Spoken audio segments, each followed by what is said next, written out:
अस्सलाम वालेकुम। आज हम बना रहे हैं मकई की रोटी। इसके लिए मैंने लिया मकई का आटा 2 कप। हाफ टी स्पून मैं इसमें नमक ऐड करूँगी। गरम पानी है, नीम गरम से थोड़ा सा ज़्यादा गरम है ये। तो इसमें हम कोई सादा आटा कुछ नहीं ऐड करेंगे, सिर्फ मकई के आटे की डो तैयार करेंगे। तो चलिए शुरू करते हैं। मैंने एक बाउल लिया, आटा ऐड कर देंगे, नमक डालेंगे, अच्छी तरह इसे मिक्स किया मैंने। थोड़ा थोड़ा करके हम इसमें पानी ऐड करेंगे।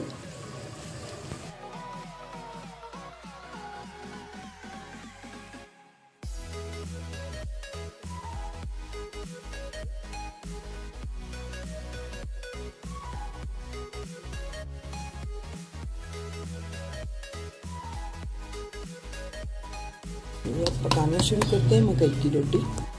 कोई ढक्कन या कोई प्लेट लीजिए, देगची का ये ढक्कन है, तो इसके ऊपर हम ये रोटी वाला रुमाल या फिर कोई मोटा कपड़ा लेके आप डालिए। इसके ऊपर हम डालेंगे थोड़ा सा खुश्क आटा। यूँ हम इसका पेड़ा बनाते हुए इसके ऊपर डालेंगे और हाथ से दबाते हुए रोटी पकाएंगे। ये देखिए हमारी रोटी तैयार हो चुकी है। आप इसको जितना पतला करना चाहें, मकई की रोटी इतनी पतली होती नहीं है, लेकिन हम जितना कर सकते हैं ऐसे ही इसे उठाऊंगी और इसे हम तवे पे डाल दें। तो इसमें मैं थोड़ा सा ऑयल लगाऊंगी। ये रोटी अपनी ऐसे इसके ऊपर डाल देंगे और यूँ हम अपना कपड़ा उतार लेंगे। देखिए कितनी अच्छी सी हमारी रोटी डल गई है इसके ऊपर। अब हम इसे स्लो आंच पे पकाएंगे। अब मैं इसकी इस साइड पे थोड़ा सा ऑयल लगाऊंगी और इसको हम इस तरह इसकी साइड चेंज कर देंगे। कितनी खूबसूरत कलर आया इसके ऊपर, गोल्डन।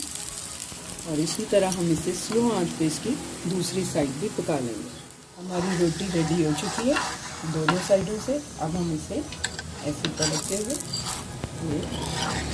उतार लेंगे। ये देखिए इसी तरह मैं बाकी सारी रोटियां भी रेडी कर लूँगी। हमारी दूसरी रोटी भी रेडी हो गई है, हम इसको भी उतार लेते हैं। लीजिए हमारी मकई की रोटियां बिल्कुल रेडी हैं। साग के साथ हम इसकी सर्विंग करेंगे। ये साग के साथ ही ज़्यादा टेस्टी लगती है। उम्मीद है आपको मेरी रेसिपी पसंद आएगी। मेरी रेसिपी को लाइक कीजिए, मेरे चैनल को सब्सक्राइब कीजिए। अल्लाह हाफिज़।